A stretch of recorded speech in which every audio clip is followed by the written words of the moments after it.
The moment my friend Ryan realized the evening had gone wrong for him, not for me, not for her, for him, was somewhere around the 40-minute mark. What I had done, apparently, was shocking. What I had done was sit down across from Diane Okafor in a restaurant on a Friday evening, introduce myself, ask how she was, and listen to the answer. Ryan had brought me to that restaurant expecting a reaction. That was the reaction. He had not expected it to last 2 hours. His girlfriend told me later, with the specific discomfort of someone doing the right thing several weeks after they should have, that Ryan's face had passed through 3 stages during dinner. Stage 1, amusement. Stage 2, confusion. Stage 3, something she described as the look he gets when he realizes he's the one who doesn't understand the situation. I did not find out that evening had been designed as a prank until 3 days after it happened. I found out later still that Diane had known from the moment her friend called to set it up. She had come anyway. That told me something. I paid attention to what it told me. My name is Marcus Webb. I am 34. I manage logistics operations for a regional distribution company, which means I spend my days moving things from where they are to where they need to be, efficiently and without unnecessary drama. This is also, more or less, my approach to most other areas of life. I am not a complicated person. I work hard. I say what I mean. I find most situations improve markedly when people treat each other with basic decency, which is not a groundbreaking position, and yet continues to be a somehow controversial one. I was not looking for someone. I was not close to finding one. These are compatible positions. Diane Okafor was 33. She taught advanced placement literature at a public high school on the east side of the city, the kind of teaching that means spending summers rereading books you have already taught 15 times. Because the right question changes everything about them, and the right question changes every year. She spoke with a precision that was dry and exact, the particular precision of someone who spends all day working with teenagers who are hoping she will miss the gap in their argument. She did not miss gaps. She had a yellow scarf she was wearing when I arrived. Bright, a particular mustard yellow, looped twice around her neck against her dark coat. The kind of color you choose when you want to be findable, or when you want something specific to hold on to. She had a book open on the table in front of her. She looked up when I crossed the restaurant, and she watched me approach with an expression I could not immediately read. Something alert and careful, waiting to see what I was going to do with the fact of her. She had come to that restaurant knowing what it probably was. She had come anyway. She had brought a book in case she needed to leave. She had worn the yellow scarf. She had sat down at the table for 2 and ordered water and waited. I have thought about that more times than I can calculate. The table near the window was the first thing I noticed when I walked in. 4 people at it, one of them mid-sentence when I passed. And there was a beat in the conversation, the particular pause of a group that is pretending not to watch something, and then the sentence resumed too easily. I registered it. I moved on. Diane had the book closed by the time I reached the table. Not put away, set at the edge, cover down, the way you set something when you are not yet certain you will not need it. I pulled out the chair. I sat down. I said, "Diane, I'm Marcus. I'm sorry I'm 5 minutes late. The parking situation on this block is its own weather system," she said. "It is." I watched 3 separate people lose arguments with a meter out there before I came in. Did anyone win? "The meter," she said. Every time. She had a way of saying things flat that meant they were funny. I noted this. We ordered. We talked the careful early talk, the job questions and the city questions and the how do you know Ryan questions. She answered everything slightly sideways, like she was mapping the ground before she stepped on it.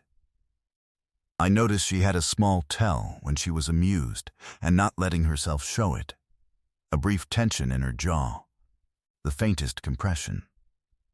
There, and then gone. She had good control over most of her face. Not that one. About 20 minutes in, she mentioned she taught app literature. I said, "What do you assign first, very first week of school?" She looked at me. A pause that meant something. "Toni Morrison," she said. "Every year. Because?" "Because how a room responds to Morrison in September tells me everything I need to know about who I'm working with for the rest of the year." "What does it tell you?" She held my gaze for a beat longer than a polite answer required. Then something shifted. Very small. The kind of adjustment a person makes when they decide to stop measuring the distance and just speak. And she answered. She really answered. She talked about which students lean toward the difficult and which ones flinch from it, and what that means for how she teaches the rest of the year. And the specific student from 2 years ago who had started the semester flinching and ended it leaning. I listened. I asked a follow-up question. She answered that one too, and the jaw thing happened again, but this time she let the smile through for a second before pulling it back. Somewhere in that exchange, the yellow scarf came off. She looped it over the back of her chair without appearing to notice she had done it. I noticed. At the end of the evening, she looked at me with the careful look she had been using all night, waiting to see if the other shoe was going to drop, and I said I would like to call her if that was all right. And she said yes, and the careful look didn't entirely leave, but it changed in a small specific way that I did not know yet how to name. I drove home in the particular state of mind of a person who had expected an ordinary evening and had been significantly corrected. I want to tell you I processed this calmly. I did not process it calmly. I drove home running the conversation in a systematic review and arriving each time at the same conclusion, which is that Diane Okafor was one of the most compelling people I had sat across from in longer than I wanted to calculate, and that I had asked to call her, and that I should call her, and that I was going to call her, and this was a good and rational decision. Then I called Ryan to thank him, and his voice was careful in a way it is never usually careful with me, and I filed that away. 3 days later, his girlfriend called. She told me about the table by the window. She told me about the prank, the specific logic of it, the expectation, what they had all been sitting there waiting to see. She told me about the 3 stages of Ryan's face. She did not defend what had been done.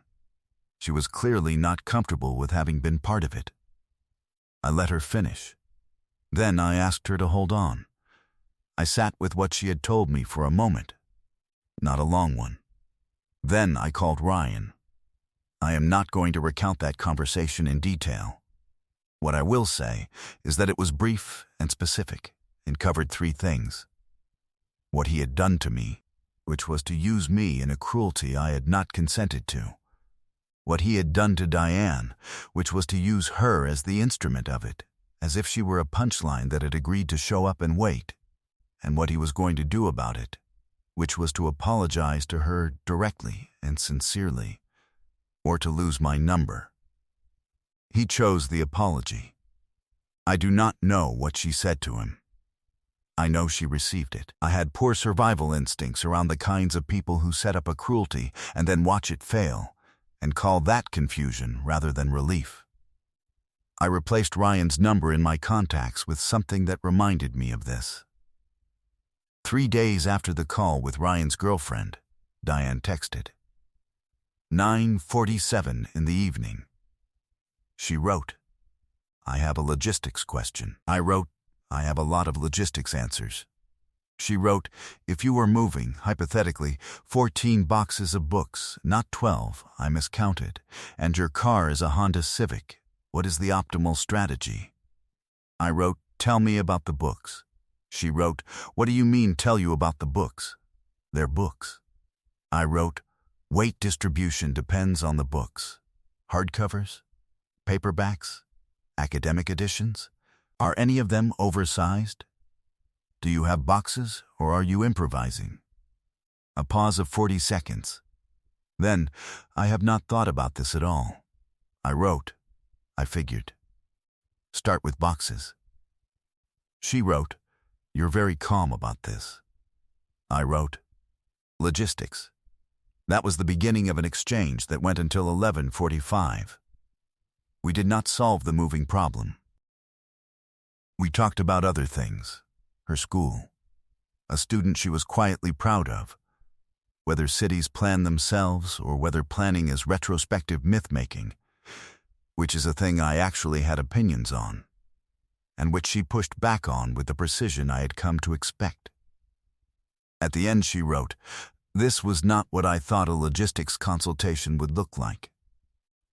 I wrote, "I'm multifaceted." She sent a single period and nothing else, which I understood to mean the jaw thing in text form. 8 days after the dinner, we met for coffee. She chose the place, a small cafe near her school she went to after her last class on Wednesdays. She was already there when I arrived, the yellow scarf on, a student essay in front of her being graded in red pen. She looked up. She put the essay away. The scarf stayed on for the first 40 minutes. I had started by then to track it informally. She wore it loose when she was comfortable, tight when she was still deciding something, and took it off entirely when she forgot to be careful for a while. At the 40-minute mark, she started telling me about a specific student. A junior who had come in September unable to look at a text without looking for the safe answer, and who last week had said something in a discussion that made Diane stop the class and ask her to say it again, because the room needed to hear it twice. She told me this with a quality of warmth that she had not entirely let through before, the warmth that lives underneath the precision in people who have learned to lead with the precision first. She was gesturing when she spoke. She forgot the scarf was on. She took it off. She set it in her lap. I wanted to say something. I told myself there was time. Telling yourself there is time is how I have let most things worth keeping slip past the moment that wanted them. The following Saturday, she went to the farmer's market, and I went with her. This was not a plan we had made exactly. She had mentioned it in passing, and I had said I would come. And she had given a quick, decisive nod that was neither enthusiasm nor dismissal, which with Diane I had learned to read as genuine. She brought a tote bag she was clearly planning to fill. It was October, and the light was already doing the low-angle thing that turns everything briefly gold in the morning, and the market smelled like cold air and coffee and the last of the fall produce. We walked through it without any particular agenda. She sampled things. She argued with a vendor about whether a specific variety of apple was correctly labeled, politely, but with total conviction, and she was right. And the vendor knew she was right, and conceded it with the expression of a person who has been correctly corrected by someone who knows their apples. I watched this happen and said nothing and was quietly entertained. At a stall selling used paperbacks, 25 cents each, arranged in wire bins, she stopped. She picked up a book. Read the back. Set it down. Picked up another. Set it back. Found a third she clearly already had opinions about and tucked under her arm. Picked up a fourth. Read the first page. I watched her work through the bin with the focused attention of someone conducting an inventory. She found a fifth book. Read the back. Set it in the bin. Picked it up again. Set it back. Picked it up a third time and held it at her side, clearly having the internal negotiation of a person who knows they are going to take something and is working out whether to admit it. I did not say anything. The October light came through at its low angle and caught the yellow scarf, loose now around her neck, and the paper cover of the book in her hand, and her face when she finally looked up and found me watching her. Neither of us said anything for a moment. She held up the fifth book. 25 cents, she said. If I leave it, I'll think about it for months. Take it, I said. She took it. We walked on. The tote bag was heavier. The light was doing the thing it does in October, and the market smelled like the last good Saturday of the year. And I understood somewhere between the third book and the fifth one that I had made my decision without formally making it. The way you understand things you have been moving toward gradually. And then, all at once, I had poor survival instincts around people who pick up a book 4 times, put it back, and take it anyway. I had known this about myself since Diane Okafor sat down at a table for 2 in a yellow scarf and answered questions no one had bothered to ask her before. 2 weeks after the farmer's market, we were walking a trail at the park near her neighborhood. November by then, the kind of cold that makes the air sharp and clear and everything at distance look more precise than it actually is. The trees were mostly bare. The path was covered in a particular dry layer of leaf that made a sound like paper when we walked through it. We had been talking about nothing especially important for 40 minutes when she said, "Can I ask you something?" I said yes. "About Ryan," she said. "Yes, his girlfriend told me you called him." After, she kept her eyes on the path. "She told me what you said." "I did not say anything. You didn't have to do that," she said. "Yes, I did." She looked at me then, the careful look, the one she had been using less often in recent weeks, but still. "I want you to know that the dinner was all ready. You were already not what I was expecting." Before I knew about the call, the prank, she stopped. Started again. I knew what I was probably walking into. When my friend called to set it up, she was too careful about the details, the way people are when they are leaving something out. I came anyway because, she paused. I came because I was tired of deciding not to find out. She was looking at the path again. "What I mean," she said, "is that you don't have to be a good person on my account. I have already," another pause. "The jaw thing. I have already made my assessment." I stopped walking. She stopped too. "You can leave this right where it is," I said. "We keep doing what we've been doing. We don't name it.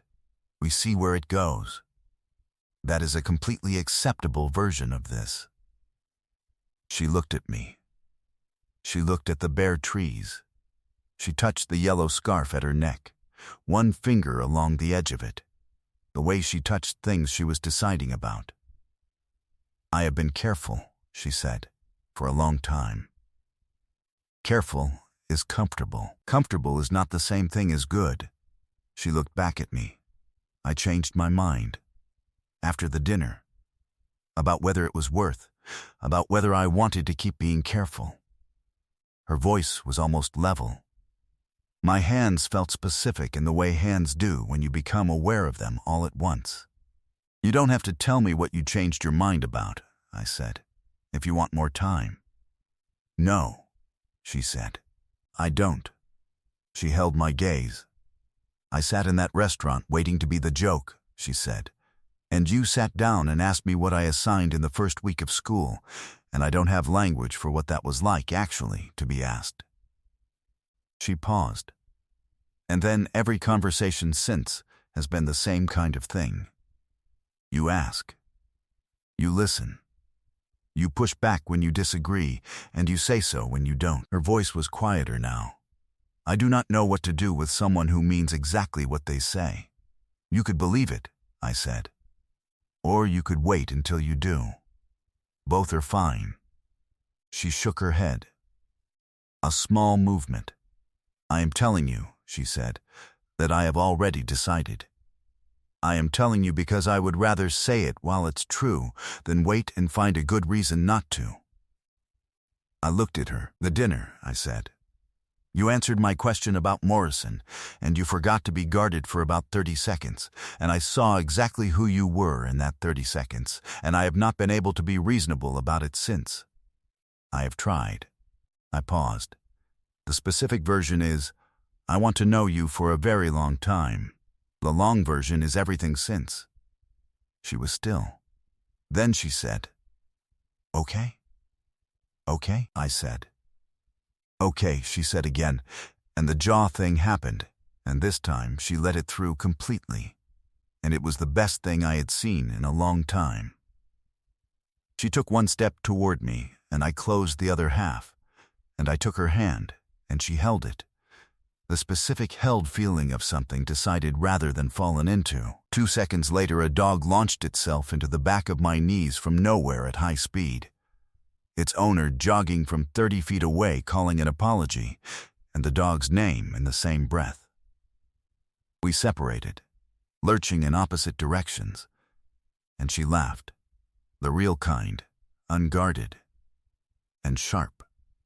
The laugh she let happen before she could stop it. And I looked at her, and she looked at me, and the dog was already gone, dragging its owner toward the next distraction. Good survival instincts, she said. Outstanding, I said. She took my hand again. The apartment situation, it turned out, was real. She had been debating a move for 3 months. I helped her move in February. 14 boxes of books, a Honda Civic, and 2 trips in a borrowed truck. The logistics were not complicated. I had been thinking about it since October. A year after the farmer's market, she had a habit of reading at my kitchen table on Sunday mornings while I made coffee. The yellow scarf on the back of the chair where she left it, the red pen behind her ear where she forgot it.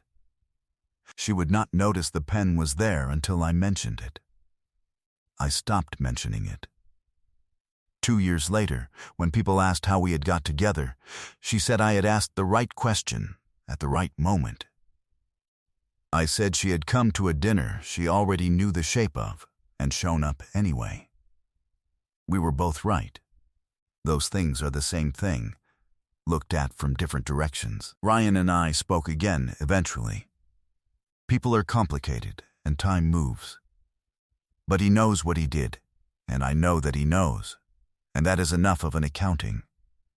Some people come to a table already prepared to be the punchline, and they come anyway, not because they have been fooled, but because they have decided the cost of not finding out is higher than the cost of showing up.